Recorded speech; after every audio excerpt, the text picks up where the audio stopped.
The scent of lilies and jasmine filled the small back room of the chapel, mingling with the sharp bite of hairspray and my own nervous sweat. Outside, October rain tapped against stained glass windows, casting kaleidoscope shadows across the worn wooden floor. I stared at my reflection, barely recognizing the woman before me. The white dress, simple but elegant, hugged my frame in a way that made me look almost ethereal. My mother's pearls rested cool against my collarbone. "Emma, hold still," my best friend Sophia murmured, pins between her lips as she made a final adjustment to my veil. "Perfect. You look perfect." Perfect. The word echoed in my head, hollow and uncertain. I should have felt perfect. This was supposed to be perfect. Daniel was perfect. Kind, stable, loving. The decent man I'd always dreamed would save me from the chaos of my childhood. The man who'd never raise his voice or disappear for days. The man who'd promised me normalcy, security, a future without fear. So why couldn't I breathe? 5 minutes, ladies. The wedding coordinator's cheerful voice pierced through the door, sending a jolt of panic through my chest. "I need some air," I whispered, my voice barely audible over the crescendo of my heartbeat.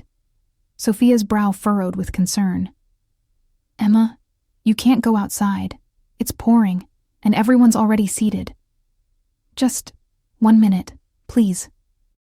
Before she could protest further, I slipped out the side door into a narrow stone corridor that led to a small garden courtyard. The ancient chapel had been Daniel's idea. Historical, traditional, the perfect setting for the beginning of our conventional life together. I gulped at the damp air, my hands trembling as I lifted my skirt to avoid the puddles forming on the flagstones. The rain had eased to a gentle mist, cool against my flushed skin. Water droplets clung to the roses and ivy that climbed the courtyard walls, glistening like tiny diamonds. Behind me, music began to swell from within the chapel. The processional. I had minutes, maybe seconds. Not exactly the behavior of an eager bride. The voice cut through the garden like a blade, low, smooth, with the faintest trace of an accent I couldn't place. I spun around, my dress swirling around my ankles, to find a man standing beneath the covered portico. He wasn't supposed to be here. This area was private, reserved only for the bridal party. Yet there he stood, utterly out of place, yet somehow looking as though he owned every stone in the courtyard. Tall, imposingly so, dressed in a suit that even I could tell cost more than my entire wedding. Black, immaculately tailored to broad shoulders and a lean frame. No tie, just an open collar revealing a sliver of tanned skin. But it was his eyes that froze me in place.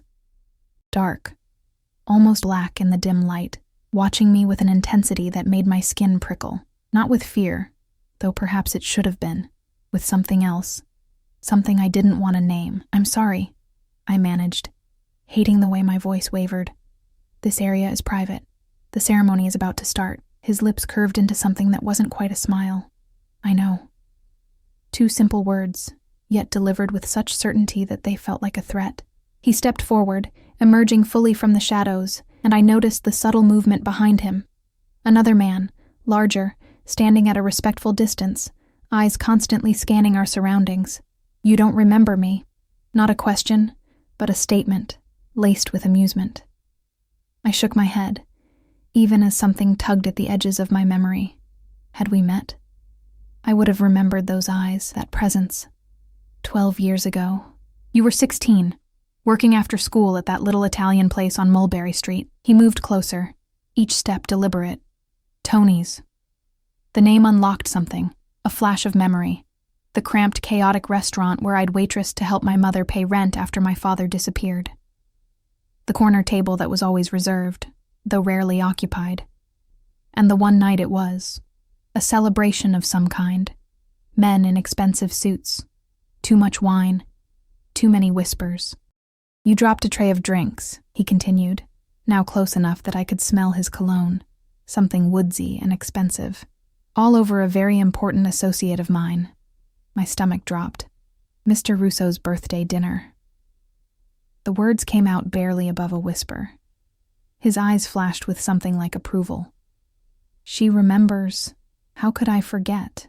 I'd been fired on the spot, despite it being an accident caused by one of the men grabbing my wrist as I served. I'd gone home in tears, terrified about how we'd make rent that month. The next day, mysteriously, I'd been rehired with a raise. I never knew why. "Alessio Vitale," he said, extending a hand as though this were a normal introduction on a normal day. The name hit me like a physical blow. Everyone in our neighborhood knew that name, spoke it in whispers if they spoke it at all. The Vitale family owned half the city, legally or otherwise. I'd grown up with warnings to cross the street if I saw certain men approaching, to never mention certain names. I didn't take his hand. "What are you doing here?" Inside, I could hear the wedding march beginning. Daniel would be waiting at the altar. My absence would already be causing whispers. "I've come to stop a mistake." His voice was soft but firm, his eyes never leaving mine. "What mistake?" "Your marriage to Daniel Foster." My blood ran cold. "You don't know anything about me or Daniel." Something darkened in his expression. "I know everything about Daniel Foster. Harvard Law. Junior partner at Morris & Bell, son of Judge William Foster. Currently drowning in gambling debts to people who don't offer payment plans." The world tilted beneath my feet. "What are you talking about?" "Your perfect fiancé owes my family close to $700,000, Alessio said, as casually as commenting on the weather. "A debt he's been unable to pay." "That's not possible," I whispered. Though even as the words left my mouth, puzzle pieces started shifting in my mind. Daniel's recent distraction, the calls he'd take in another room, the inexplicable cash withdrawals from our joint account that he'd explained away as wedding expenses. "He found a solution, though," Alessio continued, pulling something from his jacket pocket. "A small velvet box. Your grandmother's ring, the one with the sapphires and diamonds. Family heirloom, isn't it?" My hand flew instinctively to my neck, where the necklace made from one of those sapphires rested against my skin. The ring had disappeared months ago. Daniel had helped me search the apartment for days before we'd concluded it must have been stolen during a showing when we were selling my old place. "How do you have that?" My voice sounded strange to my own ears, distant and hollow. "He traded it, part payment. Not nearly enough, but sentimental value," he said. Alessio's mouth twisted with disgust. He thought I wouldn't recognize the Calloway family jewels. The name, my mother's maiden name, spoken in his mouth sent another shock through me. "You knew my family?" Something shifted in his expression, too quick to read. "Your grandfather and my father had business together, a long time ago. The music inside the chapel had reached its climax. Any moment, someone would come looking for me. Whatever Daniel owes you, it has nothing to do with me." I tried to sound firm, but my voice betrayed me, cracking on the last word. "That's where you're wrong, Emma." The way he said my name, like he'd been saying it for years, like it belonged to him somehow, sent an involuntary shiver down my spine. "Daniel Foster is marrying you to save himself. That's ridiculous. We've been together for 2 years. 2 years. Since exactly 3 days after he placed his first bet with one of my establishments." Alessio stepped closer, and this time I couldn't make myself back away. "Did you never wonder why a man from his background, with his connections, would pursue a girl from your neighborhood? A girl with no family money, no connections?" "Because he loves me," I said automatically, but the words rang hollow even to my own ears. Alessio's laugh was soft, almost pitying. "He researched you, found out about your family's history with mine. Thought marrying a Calloway might offer him protection. My family has no history with yours." But even as I protested, memories surfaced. My mother's rigid rules about certain parts of town, her panic when I'd mentioned the job at Tony's, the way she'd refused to explain why we never spoke to my grandfather despite living only miles away. "Your grandfather was my father's consigliere for 20 years, Alessio said quietly, until he betrayed him. The debt was supposed to die with him, but some things carry forward." The door to the corridor burst open, and Sophia's panicked face appeared. "Emma, everyone's waiting. What are you—" Her words died as she saw I wasn't alone. Her eyes widened, darting between me and Alessio, recognition and fear flooding her features. "Tell them the bride needs a moment," Alessio said without looking at her, his tone making it clear it wasn't a request. To my shock, Sophia nodded, and retreated without question, the door closing behind her with a soft click. "You can't do this," I whispered, tears threatening to spill over. "You can't just appear on my wedding day and—" "I can do whatever I want, Emma." There was no malice in his voice, just simple fact. "But right now I'm giving you a choice." "What choice?" "Walk into that chapel. Marry a man who's using you as a shield, who's already sold your family heirlooms to cover his debts. Begin a life built entirely on lies." He held out the velvet box containing my grandmother's ring. "Or leave with me, now, and I'll consider Daniel's debt paid in full." "You're insane," I breathed, even as my heart hammered against my ribs. "I don't even know you." "But I know you," he countered. "I've known you since you were 16 years old, standing in that restaurant with fire in your eyes even as they fired you unjustly. You were watching me? All this time?" Something flickered across his face. Possessiveness, perhaps, or something deeper. "I protected you. Made sure you got your job back, made sure you got into NYU despite the scholarship mysteriously being awarded to the mayor's niece instead." My acceptance letter flashed through my mind, arriving weeks after I'd received a rejection, the school citing a clerical error in their previous communication. "Why?" I demanded, anger finally breaking through my shock. "Why would you do that?" "Because you remind me of someone I couldn't save." His voice roughened, revealing the first crack in his controlled demeanor. "And because 12 years ago, you looked at me, really looked at me, without fear or greed in your eyes. Do you know how rare that is in my world?" A commotion rose from inside the chapel, raised voices, a crash. Alessio didn't flinch, didn't even look toward the sound. "He knows I'm here," he said simply, "and now he's trying to run." As if on cue, the side door burst open and Daniel appeared, his face ashen, wedding boutonniere askew. He froze when he saw us together, his eyes widening with unmistakable terror. "Emma," he gasped, "come inside. Now." I looked at the man I'd planned to marry, seeing him clearly for perhaps the first time. The perfect facade had cracked, revealing something desperate and calculating underneath. "Is it true?" I asked quietly. "About the gambling debts? About my grandmother's ring?" Daniel's face contorted. "Whatever he told you is a lie. He's a criminal, Emma. A murderer." "I've never denied what I am," Alessio said calmly. "Can you say the same, Mr. Foster?" Daniel's gaze darted between us, then over his shoulder, calculating. "Emma, please, we need to leave. Now." "The police won't help you," Alessio said, almost gently. "Judge Foster has already been informed of his son's indiscretions, including the money missing from his firm's client accounts." Daniel lunged forward suddenly, grabbing my arm with bruising force. "You're coming with me." The pain of his grip shocked me, so different from the gentle touches I'd grown accustomed to. Before I could react, Daniel was on the ground, Alessio's bodyguard standing over him, having appeared from nowhere to intervene. "Don't touch her again," Alessio said, his voice deadly quiet. Daniel scrambled backward, crab-like.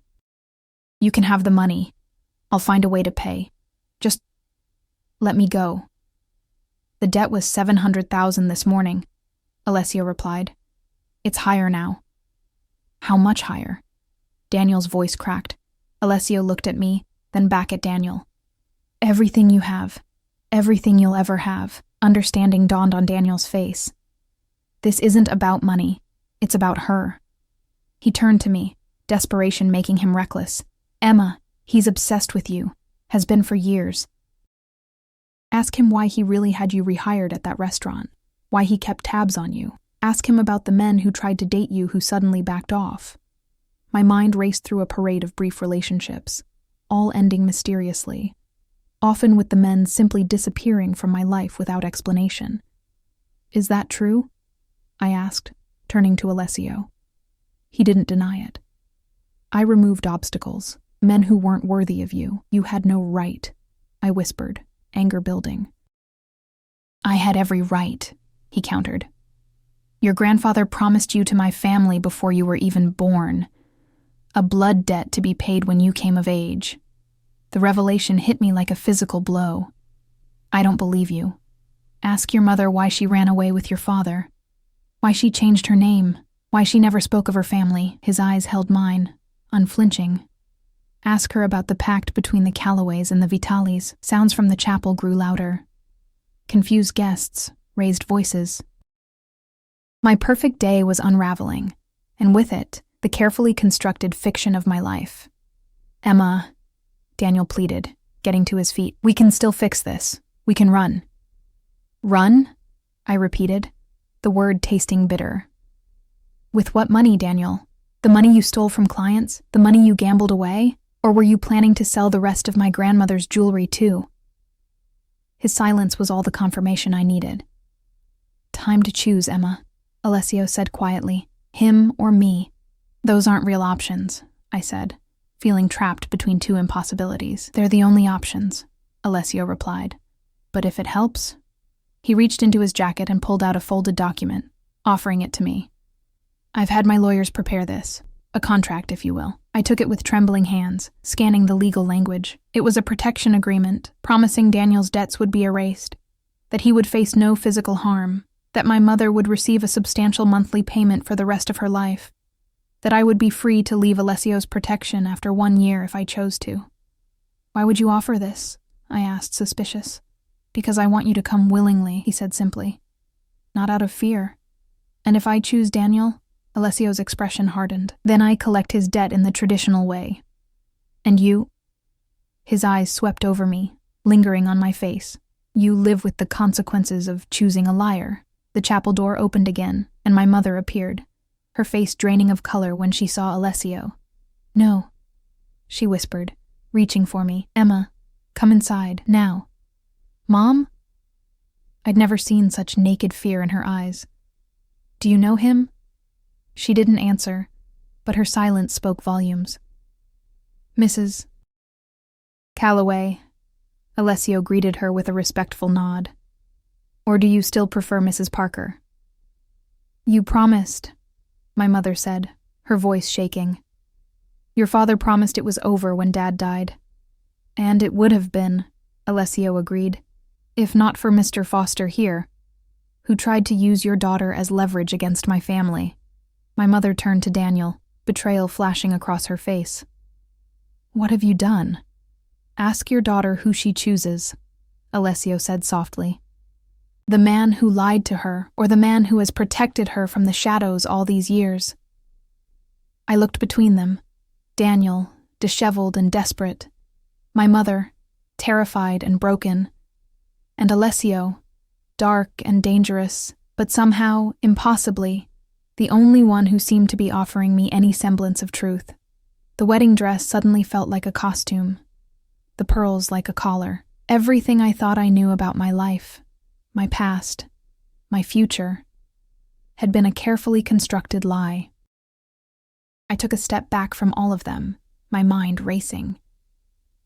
I had spent my entire life seeking safety, stability, normalcy, the things my chaotic childhood had denied me. And now, I was being offered a choice between a false version of those things with Daniel or stepping willingly into the dark world my mother had tried so desperately to shield me from. If I go with you, I said to Alessio, surprising myself with how steady my voice sounded. What happens then? Something like triumph flickered in his eyes. Then you become mine to protect, officially. I'm not a possession. No, he agreed, you're a Calloway. And in our world, that means something far more valuable. Rain began to fall again, harder now, drumming against the stones. Inside the chapel, confusion had given way to an eerie silence. In the distance, I could hear sirens approaching. Whether police or ambulance, I couldn't tell. I looked down at the ruined silk of my wedding dress, at the contract in my hands, at the velvet box containing my grandmother's ring that Alessio still held. And I made my choice. The rain soaked through my wedding dress as I stepped toward Alessio, the silk growing heavy against my skin. My choice hung in the air between us. Unspoken, but understood. His dark eyes gleamed with something dangerous. Satisfaction, possession, triumph. Emma, don't, my mother pleaded, her voice breaking. You don't know what you're doing. I turned to her, this woman who had raised me on half-truths and carefully constructed fictions. And whose fault is that? You never told me about our family, about the Vitales, about any of this. I was protecting you, she whispered. No, you were hiding me. The realization crystallized in that moment, sharp and painful. And now look where we are. Daniel lunged forward, desperation making him reckless. Emma, please. We can still fix this. I'll find another way to pay him back.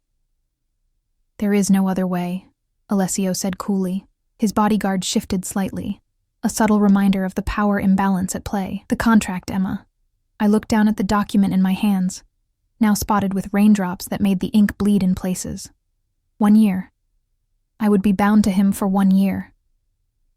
And then, if I chose to, I could walk away if I survived that year. I need a pen, I said, my voice surprisingly steady.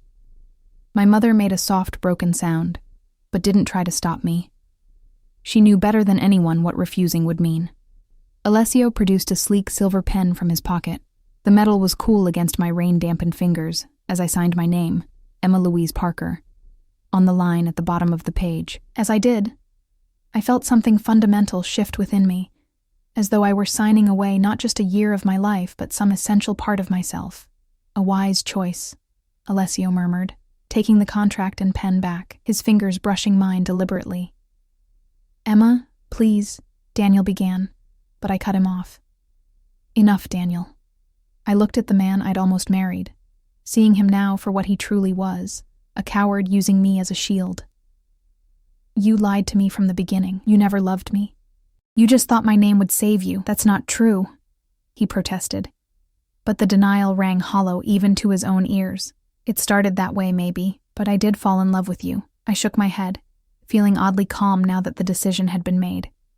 Love doesn't sell family heirlooms behind someone's back. Love doesn't gamble away a future. I slipped my engagement ring off my finger and held it out to him. This is yours. I don't want anything from you. Daniel stared at the ring, then at me, realization dawning that he had truly lost. The debt is considered paid, Alessio said to Daniel, his tone making it clear the conversation was over. But if you ever approach Emma again, our arrangement will be void. The sirens grew louder, close now. Alessio nodded to his bodyguard, who spoke quietly into a phone I hadn't noticed before. Our car is waiting, Alessio said to me. We should leave before the police arrive. The police, I repeated, suddenly remembering that there were over 100 guests inside the chapel, waiting for a wedding that would never happen. An unfortunate incident at the altar, Alessio explained. One of the groomsmen became violent, had to be restrained. The ceremony will have to be postponed indefinitely. You orchestrated a distraction, I realized. The faintest smile touched his lips. I plan for contingencies. He held out his hand to me. This time I took it. His skin was warm despite the rain, his grip firm, but not painful, nothing like Daniel's bruising grasp moments earlier. I felt a strange electric current pass between us, a recognition of something I couldn't name. As we walked toward the garden gate, I turned back one last time. My mother stood frozen, tears streaming down her face. Daniel had collapsed onto a stone bench, head in his hands. Mom, I called softly. I'll be in touch. She nodded, understanding the unspoken message. I would be safe, at least for now. The black car waiting outside the garden gate was exactly what I'd expected. Sleek, expensive, with windows tinted so dark they looked opaque. The driver stood beside it, impassive in the rain, holding an umbrella that he immediately extended over me as we approached. Thank you, I murmured, the simple courtesy feeling absurd given the circumstances. The driver nodded, opening the rear door. Alessio guided me inside with a light touch at the small of my back, his hand burning through the wet fabric of my dress.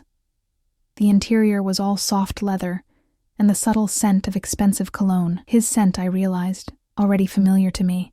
As the door closed, sealing us into a cocoon of quiet luxury, the full weight of what I'd done crashed over me. I'd walked away from my wedding, from the life I'd planned, from everything safe and known. I'd chosen to go with a man I barely knew, a man whose very name had been whispered with fear throughout my childhood. You're shaking, Alessio observed as the car pulled smoothly away from the curb. I'm soaking wet and it's October, I replied, deflecting. Of course I'm cold. Without a word, he shrugged out of his jacket and draped it around my shoulders. The wool was warm from his body, heavy and oddly comforting. Where are we going? I asked, watching through the window as the chapel disappeared from view.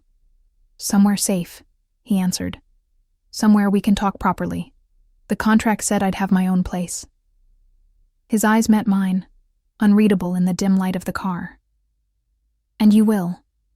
But first we need to address more immediate concerns, such as the fact that you're a runaway bride whose wedding was just disrupted by violence, and half the city's social elite witnessed it. His tone was matter of fact. The press will be all over this by nightfall. I hadn't thought of that.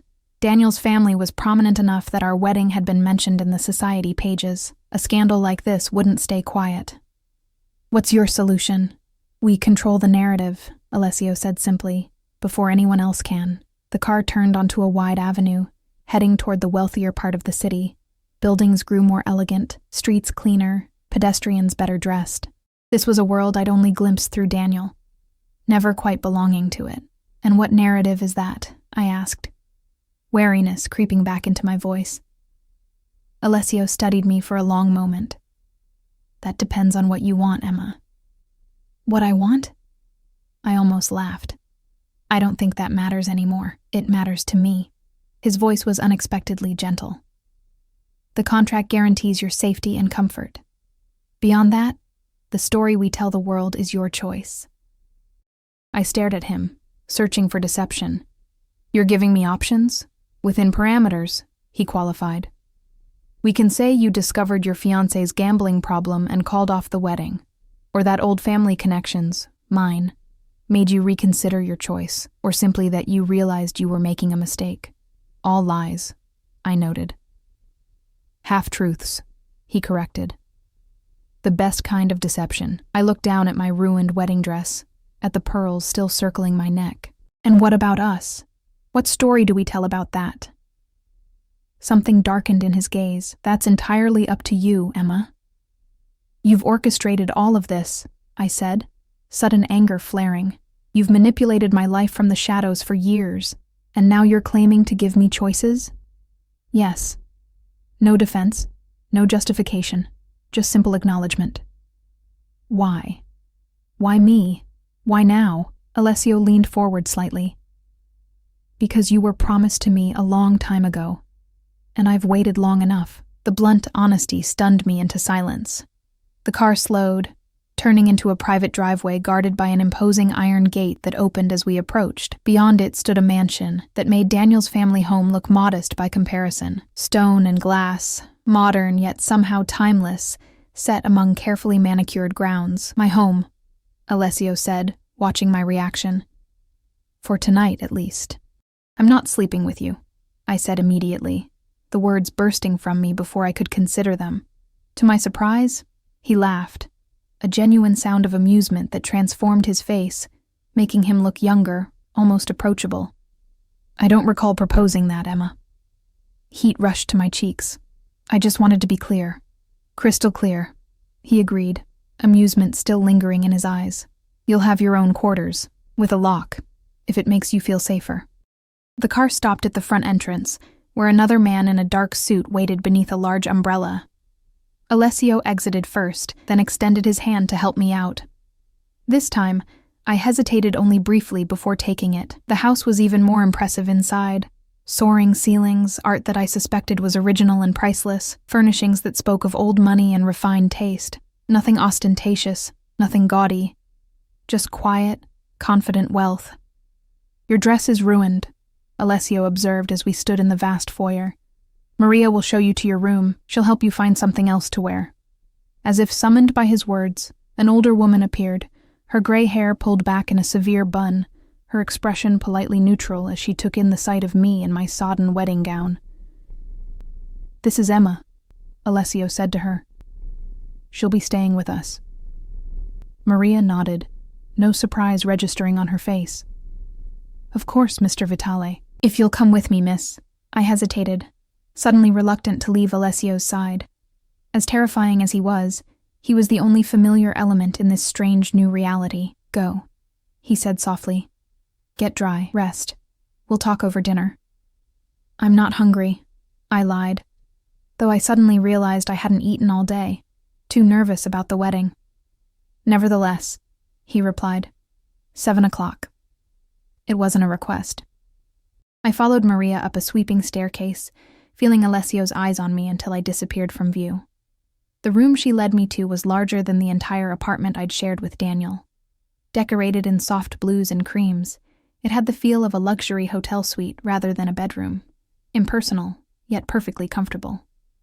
"The bathroom is through there," Maria indicated a door. "I'll bring you some clothes. Do you have any preferences?" I almost laughed at the absurdity of the question. "Something warm and dry." She nodded, unfazed by my sarcasm. "There's a robe in the bathroom. I'll return shortly." When she was gone, I stood alone in the center of the room, water pooling at my feet from my ruined dress.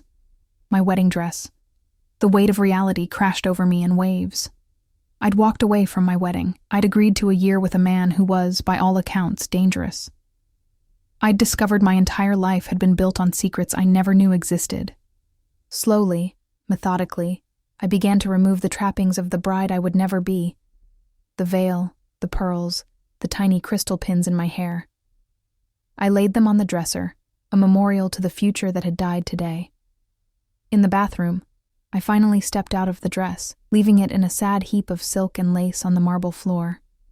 The hot shower that followed was both blessing and curse, washing away the physical discomfort while giving me time to think, to doubt, to fear. By the time I emerged, wrapped in the promised robe, Maria had returned.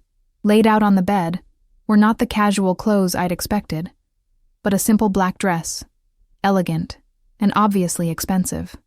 "Mr. Vitale thought this might suit you," she said, gesturing to the dress. "There are more casual options in the closet if you prefer." I stared at the dress, understanding the message behind it. This was my first test. Accept his choice, or defy it. I ran my fingers over the black dress, feeling the expensive fabric beneath my fingertips. Silk, or something similarly luxurious. The cut was modest yet elegant. High neckline, fitted waist, knee length. Nothing provocative or inappropriate, just beautiful in its simplicity. "Did he pick this himself?" I asked Maria, trying to keep my tone neutral. Something flickered across her stoic expression. Perhaps amusement. "Mr. Vitale is very particular about certain things." I considered my options. I could refuse the dress, assert some small independence in this situation where I had so little control, or I could choose my battles more wisely. "I'll wear it," I decided, taking the dress from the bed. "Thank you."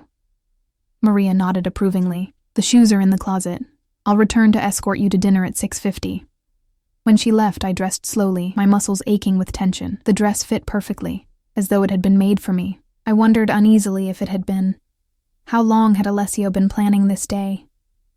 The shoes, elegant black heels, also fit flawlessly. I found a hairdryer in the bathroom and did my best with my hair, letting it fall in loose waves past my shoulders. In the mirror, I looked like a stranger. Not the bride I'd been hours earlier. Not the woman who had planned a safe, predictable life with Daniel. Someone else entirely. Someone with secrets in her eyes.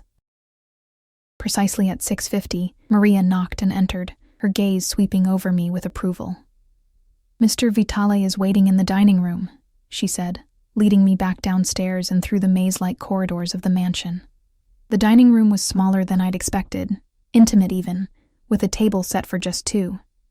Candles flickered in silver holders, casting warm light across fine china and crystal. Through floor-to-ceiling windows, I could see the rain had stopped, leaving the gardens glistening in the twilight. Alessio stood as I entered, his dark eyes taking me in with unconcealed appreciation. He'd changed as well, into a crisp white shirt and dark trousers, casual yet immaculate. "The dress suits you," he said. As I took the seat a server pulled out for me. "You seem very confident about my size," I replied, unable to keep the edge from my voice. His lips curved slightly. "I pay attention to details." "That's not creepy at all. In my world, Emma, attention to detail is the difference between life and death." He gestured to a server who immediately poured wine into my glass. "I hope you don't mind." I took the liberty of choosing the menu. Of course he had. Do I have a choice? Always, he said, surprising me. You can eat or not eat, drink or not drink, speak or remain silent. The choices may be constrained, but they are always yours. I took a sip of the wine. Rich, complex, undoubtedly expensive. Limited choices aren't real choices. All choices are limited by circumstance, he countered. Even before today, your choices were shaped by forces you didn't understand. The difference now is that you're aware of them. The first course arrived, something delicate involving scallops that under normal circumstances I would have appreciated. Now, despite my hunger, each bite felt like a concession. Tell me about the blood debt, I said after several minutes of tense silence. The one you claim my grandfather owed your family. Alessio studied me over the rim of his wine glass. You don't believe me. I believe my mother was terrified when she saw you, I replied. I believe Daniel used me. Beyond that. I shrugged. I grew up being told to avoid men like you. Forgive me if I'm skeptical about suddenly being told I belong in your world. Fair enough. He set down his glass. Your grandfather, Thomas Calloway, worked for my father for nearly 20 years. He was trusted, respected, family, in every way that matters in our circles. And what circles are those exactly? I interrupted. Let's not dance around it. You're talking about organized crime, the Mafia. His expression didn't change. I prefer to think of it as an alternative business structure with its own governance and justice system. Despite everything, I almost laughed. That's one way of putting it. Your grandfather was my father's consigliere, his advisor, his right hand, Alessio continued, ignoring my interruption. When my father was killed, Thomas was with him. He survived but failed to protect my father. I frowned. That doesn't sound like a betrayal. That sounds like a tragedy. Something flickered in his eyes, surprise perhaps. Most would assume the worst. I'm not most people. No, he agreed softly. You're not. The server cleared our plates, replacing them with the main course. Some kind of roast with vegetables I couldn't identify in the dim light. In our world, Alessio continued after the server had retreated. Such a failure demands retribution. Blood for blood. But my father had left instructions. Thomas was to be spared, on one condition. Let me guess, I said, a chill running through me. Me? Alessio nodded. A marriage alliance between our families. His granddaughter to the Vitale heir. That's medieval, I protested. And I was what, a baby? Not even born yet, he confirmed. Your mother was pregnant with you when the pact was made. When she learned of it, she ran, took your father and disappeared, changed your name from Calloway to Parker. My appetite vanished. And my grandfather agreed to this? To trading his unborn granddaughter? He agreed to save his own life, and the lives of his daughter and son-in-law. Alessio's tone was matter of fact. It was a different time, Emma. The rules were clear to everyone involved. Except to me, I said bitterly. No one thought to mention any of this to me. Would you have believed it? He asked, his gaze intense. If your mother had told you as a child that you were promised to a man like me? I pushed my plate away, suddenly nauseous. So what?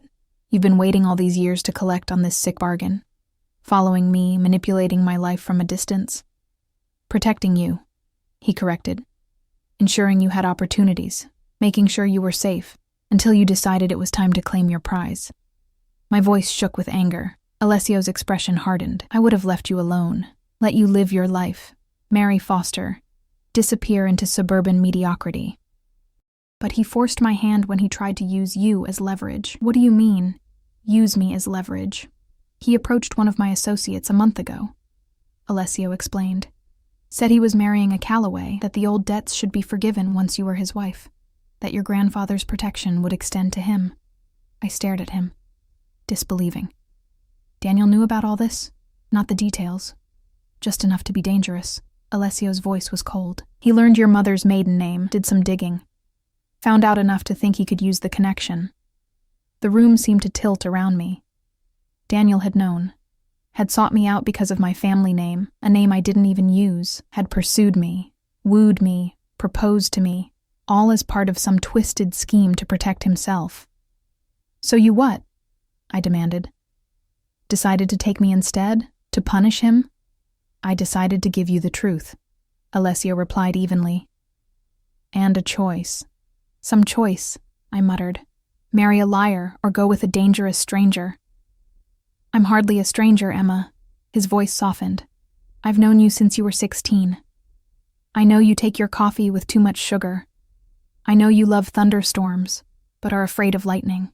I know you visit your father's grave every year on his birthday, even though he abandoned you. Each word was like a physical blow. How could you possibly know all that? I told you. I pay attention to details. You had me watched. It wasn't a question. Protected. He corrected again. There's a difference. Not from where I'm sitting. I pushed back my chair, suddenly desperate for air. I'd like to go back to my room now. Alessio studied me for a long moment, then nodded. Of course. Maria will. I can find my own way, I interrupted, already standing. No, you can't, he replied calmly. This house is designed to be confusing to outsiders. A security measure. Of course it was. Everything about this man, this place, was designed for control and security. I sank back into my chair, suddenly exhausted. Why did you wait so long? I asked. The question that had been nagging at me since the chapel. If I was promised to you years ago, why wait until now? Until my wedding day to someone else? Alessio was silent for so long I thought he might not answer. When he did, his voice was quieter than before, almost reflective. I wanted you to have a life first. An education. Experiences. He twirled the stem of his wineglass between his fingers. I wanted you to come to me as a woman, not a girl, and... He hesitated. I wanted you to choose me, however limited that choice might be, but I didn't choose you, I reminded him. I chose to escape Daniel. Something dangerous flashed in his eyes. For now, that's enough. The implication hung in the air between us. That someday, he expected more. That this year specified in our contract was just the beginning. I'd like to go to my room now, I said again, my voice steadier than I felt. This time he nodded and rose, but instead of calling for Maria, he himself came around the table and pulled out my chair. I'll escort you. The walk back through the house was silent, tense. I was acutely aware of his presence beside me, of the controlled power in his movements, of the way servants we passed lowered their eyes respectfully. This was a man accustomed to command, to being obeyed without question. At my door he paused. I have business to attend to tomorrow. Maria will show you around the grounds if you wish.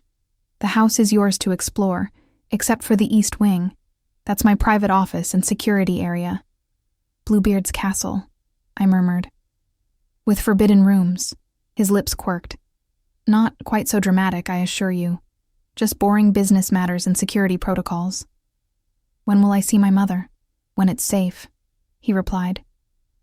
Daniel has been taken care of, but there may be others who would use your family connections against me. Give it a few days for things to settle. I nodded, too tired to argue. Good night, then. I reached for the door handle, but his hand caught mine, gentle but firm. The contact sent an unexpected jolt through me, a current of something I refused to name. Emma, he said, his voice low, I know this isn't what you planned for your life. I know today has been difficult. But I want you to understand something. I looked up at him, caught in his intense gaze. I will never lie to you, he continued. I may not always tell you everything, but what I do tell you will be truth.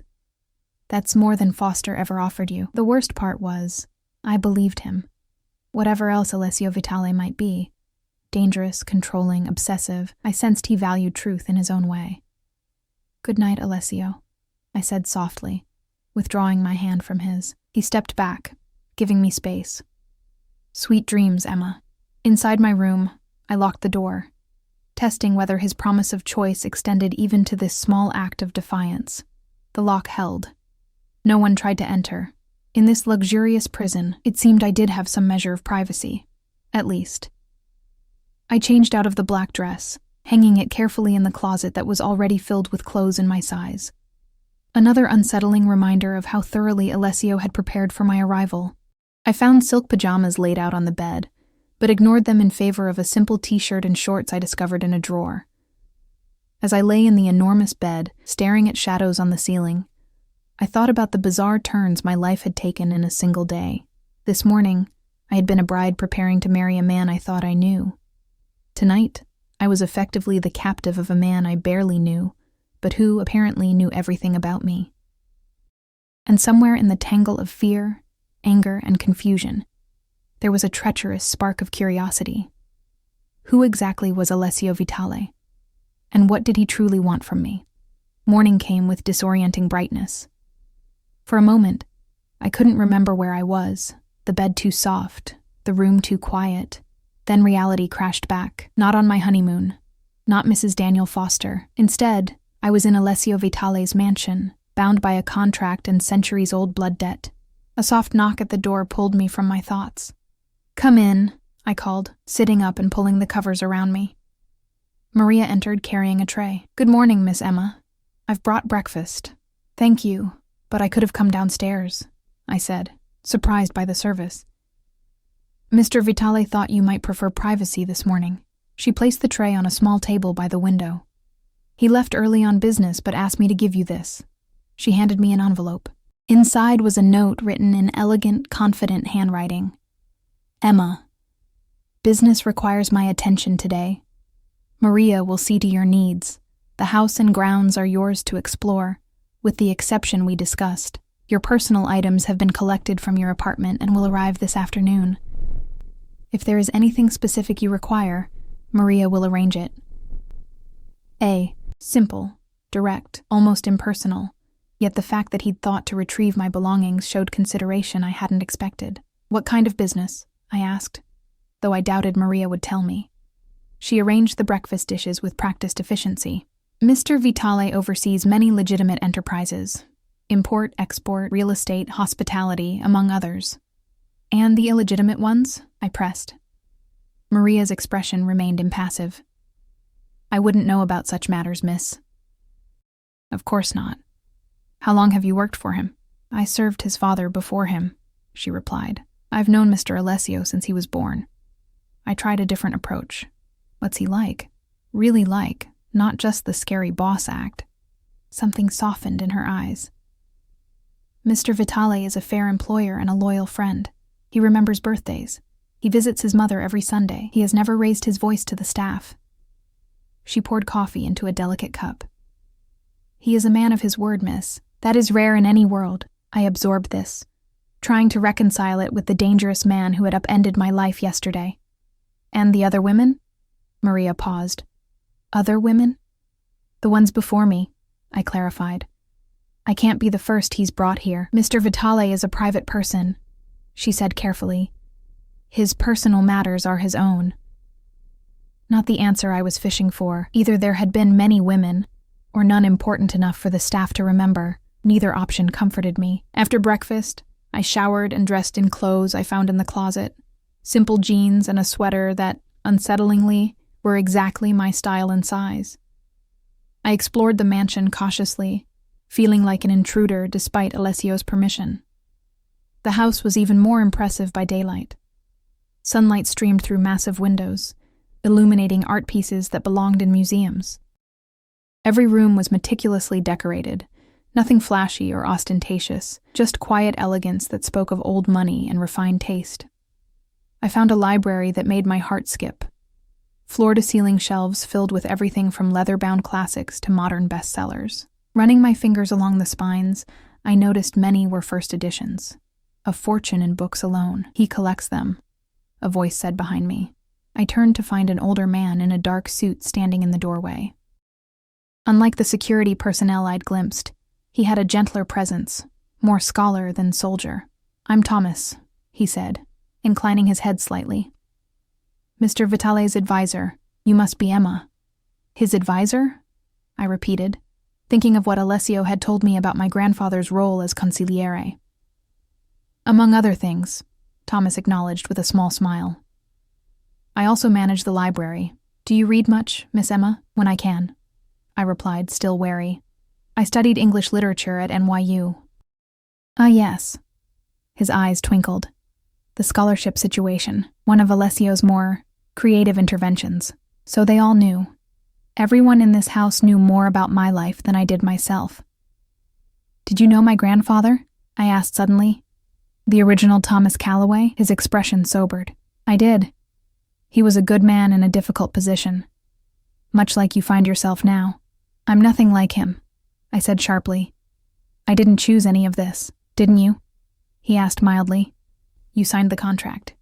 You chose to leave the chapel. Under duress. Perhaps."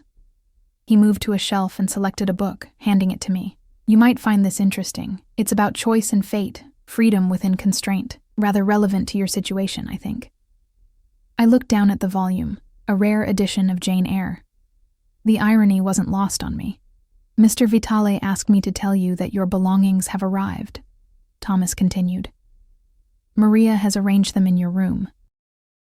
If you need anything else, please don't hesitate to ask." He left me alone with my thoughts and Charlotte Bronte's words about another woman trapped in another powerful man's house.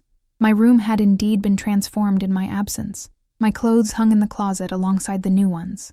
My laptop sat on the desk. My books, photos, even the silly ceramic cat figurine my mother had given me for my birthday were arranged carefully around the space. The sight of my possessions in this alien environment sent an unexpected wave of emotion through me. They looked small here, cheap almost, against the luxury of Alessio's world. Yet they were mine. Tangible reminders of the life I'd had before yesterday. Among the items was my phone, which I grabbed eagerly, dead, of course. I found the charger and plugged it in, waiting impatiently for it to power on. When it did, notifications flooded the screen, missed calls, texts, voicemails, most from Daniel, growing increasingly desperate, several from my mother, a few from concerned friends who'd been at the wedding.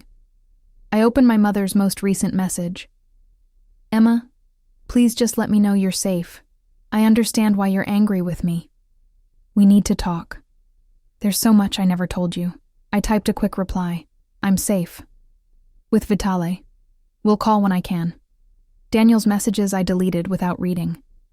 Whatever lies or pleas he had for me, I wasn't interested. As I scrolled through the notifications, I noticed something odd. Several missed calls from numbers I didn't recognize, all from this morning. As I stared at the screen, it lit up with another incoming call from an unknown number. After a moment's hesitation, I answered. "Hello? Emma Parker?" A man's voice, unfamiliar. "My name is Detective James Harmon. I'm trying to reach you regarding the incident at St. Cecilia's Chapel yesterday." My pulse quickened. "What incident?" "There was an altercation during your wedding ceremony," he said. "A groomsman was seriously injured. We're investigating the matter and need your statement." Alessio's distraction, apparently, had been more violent than he'd implied. I wasn't in the chapel when it happened," I said carefully. "I'd stepped outside for some air, so I've been told," the detective replied, a note of skepticism in his voice. "Your fiancé says you left willingly with Alessio Vitale. Is that correct?" A warning bell sounded in my head. How did the police know Alessio's name? And why would Daniel admit I'd left willingly? "Who did you say you were again?" I asked, stalling. "Detective Harmon, Organized Crime Division." A slight pause. "Ms. Parker, are you being held against your will? If you're in danger, there are ways we can help you." Understanding dawned. This wasn't about the wedding incident at all. This was about Alessio. "I'm fine," I said firmly. "I chose to leave my wedding. I'm staying with a friend until things settle down." "A friend," he repeated. "Alessio Vitale is a known associate of organized crime elements in this city. He's not someone you want as a friend." "Thank you for your concern," I said, keeping my voice steady. "But, as I said, I'm fine. Is there anything else?" "We'd still like to take your formal statement about yesterday's events," he pressed. "Could you come to the station? Or we could meet somewhere you feel comfortable." "I'll have to get back to you," I replied. "I'm still processing everything that happened, of course." His tone softened. "Here's my direct number. Call any time, day or night, if you need help. And Ms. Parker, be careful who you trust." I ended the call, my mind racing. Was this a legitimate police inquiry, or something more sinister? In Alessio's world, I imagined the line between law enforcement and enemies was often blurred. I needed to tell Alessio about the call, But he wasn't here, and I realized with sudden clarity that I had no way to contact him directly. For all his claims of protection and care, he hadn't given me his phone number or any means of reaching him in an emergency. I was contemplating my next move when a knock came at the door. "Miss Emma?" Maria's voice. "Mr. Vitale has returned. He asks if you would join him in the garden for tea." Relief flooded through me, followed immediately by annoyance at my own reaction. I shouldn't be glad to see the man who had effectively kidnapped me, no matter how willing that kidnapping might have been. "I'll be down in a few minutes," I called back. I changed quickly into a simple dress I found among my own clothes, applied minimal makeup, and headed downstairs. A different staff member led me through the house and out onto a stone terrace overlooking meticulously landscaped gardens. Alessio stood with his back to me, hands clasped behind him, surveying the property like a king his kingdom.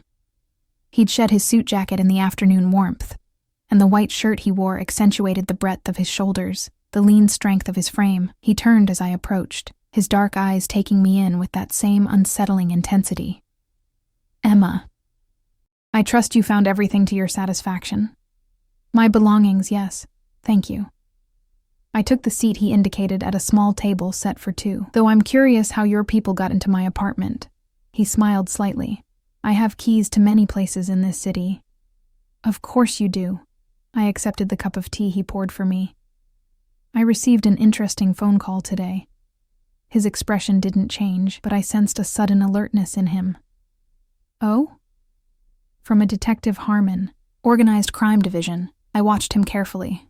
He seemed very concerned about my well-being. Alessio set down his cup with deliberate precision. What exactly did Detective Harmon want? Officially, a statement about the incident at the chapel. I met his gaze steadily. Unofficially, I think he was fishing for information about you. "Harmon has a particular interest in my family," Alessio said after a moment. "Has had for years, never with much success." He implied I might be in danger. Something hardened in Alessio's expression. "The only danger to you right now would be speaking with the detective. Is that a threat?" "A fact," he replied simply. "Harmon doesn't care about your welfare, Emma. You're just a potential way to get to me, like I was for Daniel," I observed bitterly. Alessio's eyes softened fractionally. "Not quite the same situation." "No?" I challenged. "Both of you using me because of a family name I didn't even know was mine. Tell me the difference." "The difference," he said quietly, "is that I never lied to you about who I am or what I want." The days blended together in Alessio's world, a strange limbo of luxury and constraint. A gilded cage, as the novels would say, though the bars were largely of my own making. I could have left, technically. The contract guaranteed my freedom to walk away after a year, but even now, just 2 weeks in, I understood there would be no truly walking away from Alessio Vitale. We'd fallen into an odd routine. Breakfasts alone in my room, occasional lunches together when his business allowed, dinners that became increasingly less awkward as we navigated our peculiar arrangement.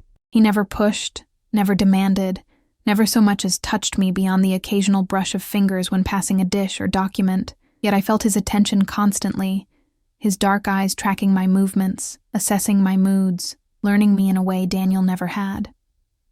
"You're restless," Alessio observed one evening as I picked at my dessert, a delicate confection I couldn't appreciate. "I can't stay locked in this house forever," I replied. "I need something. Purpose, work."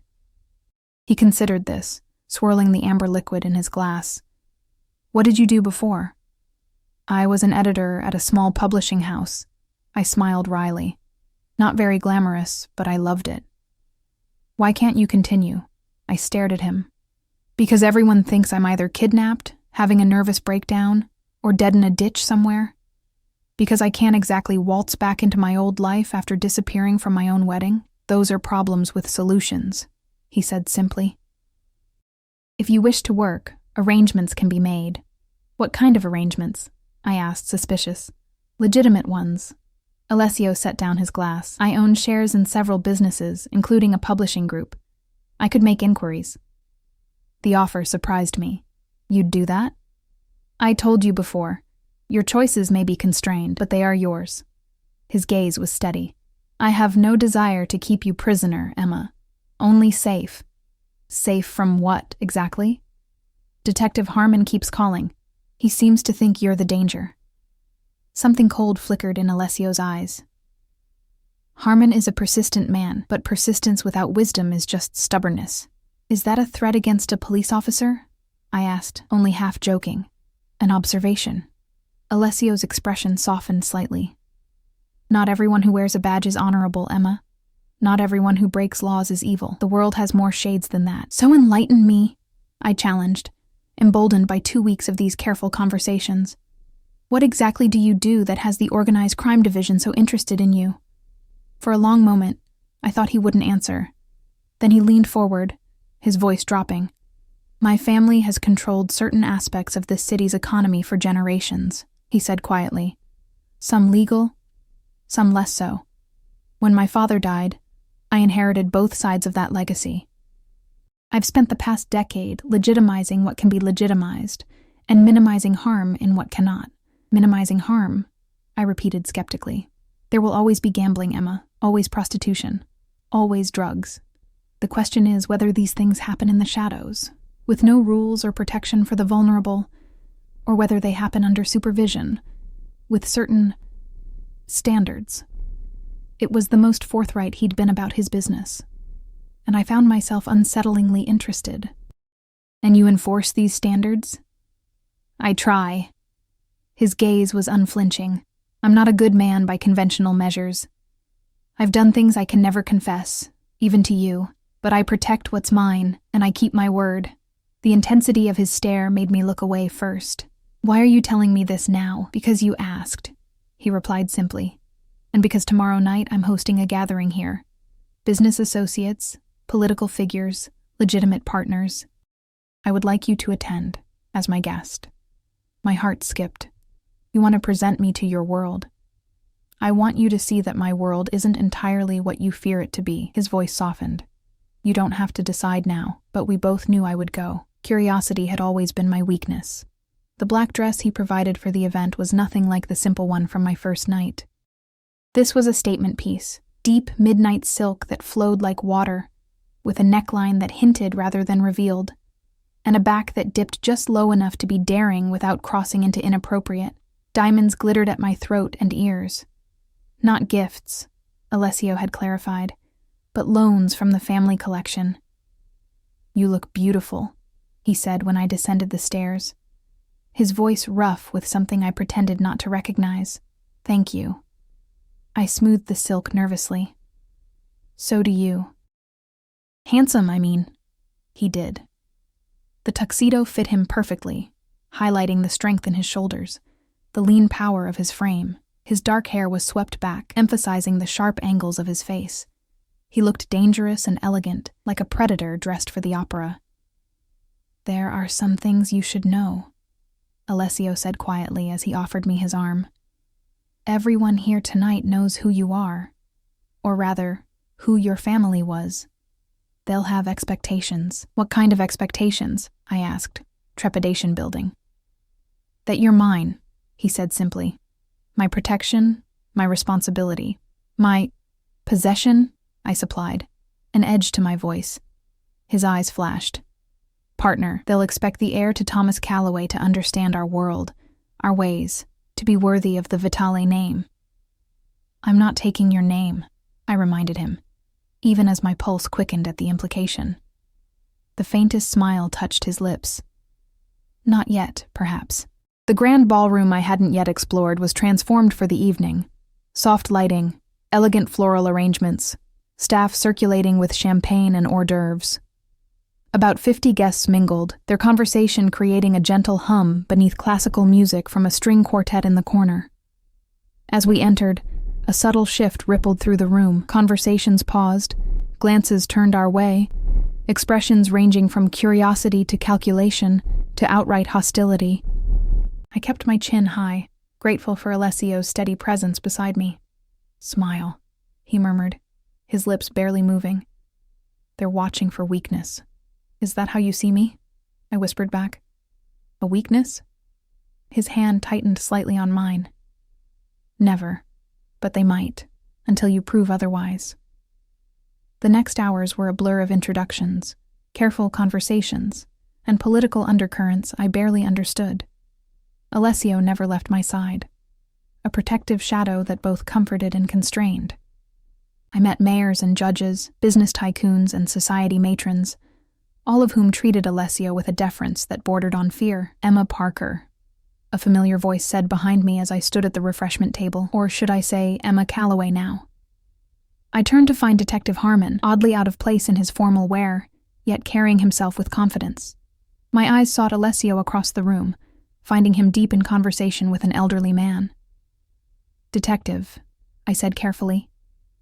"I didn't expect to see you here. I'm full of surprises." His smile didn't reach his eyes, like finding the missing bride from last month's society wedding scandal playing hostess at a Vitale gathering. "I'm hardly playing hostess," I replied, keeping my voice even. "And I wasn't missing. I left. With a known crime figure," he pointed out. "Under suspicious circumstances." "Is this why you're here?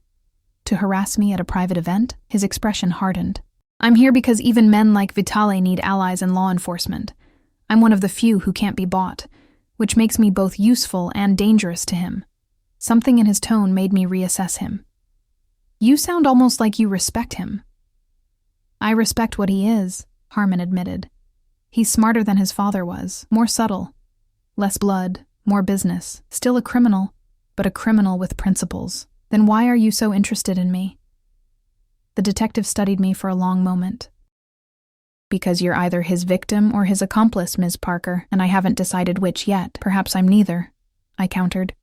"Perhaps I'm just a woman making the best of a complicated situation. There are no neutrals in Vitale's world," Harmon said softly. "You're either with him or against him. And those against him tend to disappear." Before I could respond, I felt a presence at my back. Alessio, materializing as if summoned by our conversation. "Detective," he greeted Harmon, his tone pleasant, but with an underlying edge. "Enjoying the party? Just getting acquainted with your guest." Harmon's gaze shifted between us, assessing. "Ms. Parker and I have had several phone conversations, but this is our first meeting in person." "How fortunate for both of you," Alessio replied smoothly, his hand coming to rest lightly on the small of my back. "If you'll excuse us, Detective, I need to introduce Emma to the governor's wife." As we moved away, I felt Harmon's eyes following us. "He's dangerous," I murmured. "Yes," Alessio agreed, surprising me. "Men with principles always are." The evening continued, a careful dance of power and politics that left me exhausted. By midnight, when the last guests were departing, I felt as though I'd run a marathon. "You did well," Alessio said as we stood in the foyer, bidding farewell to an elderly couple who seemed particularly fond of him. "Better than I expected." "Thanks for the vote of confidence," I replied dryly. When we were finally alone, he turned to me fully. "I mean it, Emma. You navigated a room full of sharks without a single misstep. That's impressive."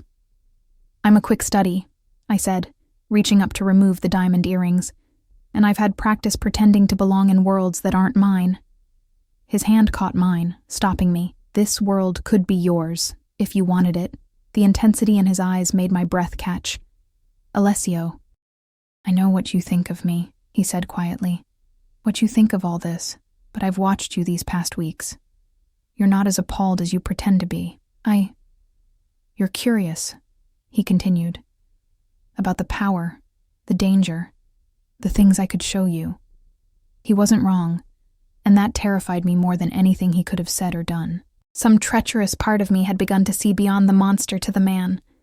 Complicated, dangerous, but also intelligent, principled in his own way, and undeniably magnetic. "I should go to bed," I said, pulling my hand from his. "It's late." His eyes held mine for a long moment before he nodded. "Of course. We'll talk tomorrow." But tomorrow brought chaos instead of clarity. I woke to shouting, the thunder of footsteps in the corridor outside my room. Before I could process what was happening, Maria burst in, her usually composed face tight with fear. "Miss Emma, quickly," she urged. "You need to come with me now." "What's happening?" I asked, scrambling out of bed. "Police raid," she said grimly. Someone tipped them off about documents in Mr. Vitale's office. My blood ran cold. Alessio is handling it, she said firmly. But he wants you hidden. Now. She led me through a series of corridors I'd never seen before, down a narrow staircase, and into what appeared to be a service tunnel beneath the house. We emerged eventually in a small garden house at the far edge of the property. Wait here, Maria instructed. There's food, water, everything you need. Don't leave for any reason until Mr. Vitale or I come for you. Understand? I nodded, too stunned to argue. As she left, locking the door behind her, I sank onto a small sofa, my mind racing. Was this Harmon's doing? Had last night's conversation been a prelude to this morning's raid? Hours passed in tense silence. Through the windows, I could see police vehicles at the main house, officers coming and going. No sign of Alessio. It was nearly dusk when the door finally opened. Alessio stood there, his expression grim, a cut above his eye partially dried with blood. Are you hurt? I asked, moving toward him instinctively. I'm fine, he said, though the tightness around his mouth suggested otherwise. But we need to leave. Now, what happened? Someone betrayed me, he said simply. Harmon found enough to bring charges. Not enough to make them stick, but enough to cause problems. So we're running? I asked, disbelieving. Temporarily relocating, he corrected. I have properties they don't know about. Places will be safe until my lawyers handle this. I repeated. Alessio, I'm not a criminal. I don't need to run. His expression hardened. You're associated with me now, Emma. In their eyes, that's enough. If you stay, they'll use you to get to me. Like you used me to get to Daniel? I couldn't help asking. Pain flashed across his face. Is that what you think? That any of this was about Daniel? Wasn't it? You said yourself he tried to use me as leverage. He was the excuse, not the reason. Alessio interrupted, his voice rough. I would have found another way to claim you eventually. He just accelerated the timeline. The stark honesty stunned me into silence. I've wanted you since you were 16 years old, he continued, taking a step toward me. Not because of some blood debt, though that gave me the right. Not to spite Foster. Because when I saw you that night at Tony's, standing there with fire in your eyes even as they fired you unjustly, I knew you were meant to be mine. That's disturbing, I managed, though my heart was racing.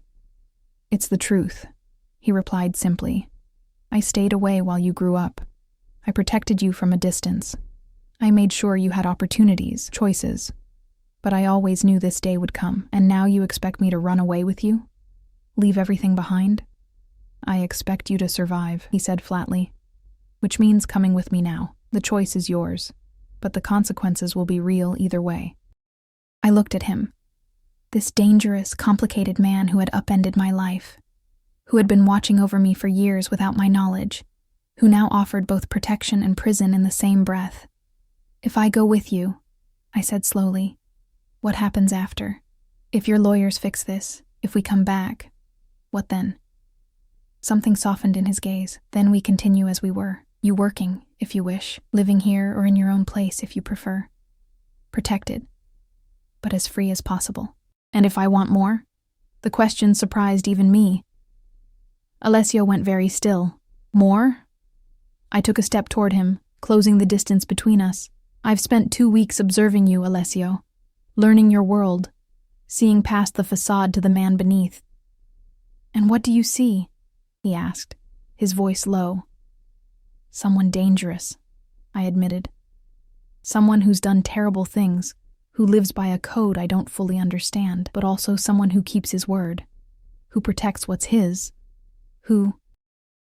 I hesitated, then plunged ahead. Who looks at me like I'm the answer to a question he's been asking his whole life? His breath caught audibly. Emma, I'm not saying I love you, I clarified quickly. I'm not even saying I fully trust you, but I'm curious about what this could be, given time. The tension in him was palpable, like a predator holding itself in check. Don't say things you don't mean, not now. I never say things I don't mean, I replied, finding strength in the truth. I'll go with you. Not just to survive, but to see where this leads. One condition, though. Name it, he said instantly. No more secrets. No more half-truths. If we're in this together, then we're truly together. I want to know everything. The businesses, the dangers, all of it. For a long moment, he simply stared at me, as though trying to read the truth in my eyes. Then he nodded once, decisive. Everything, he agreed.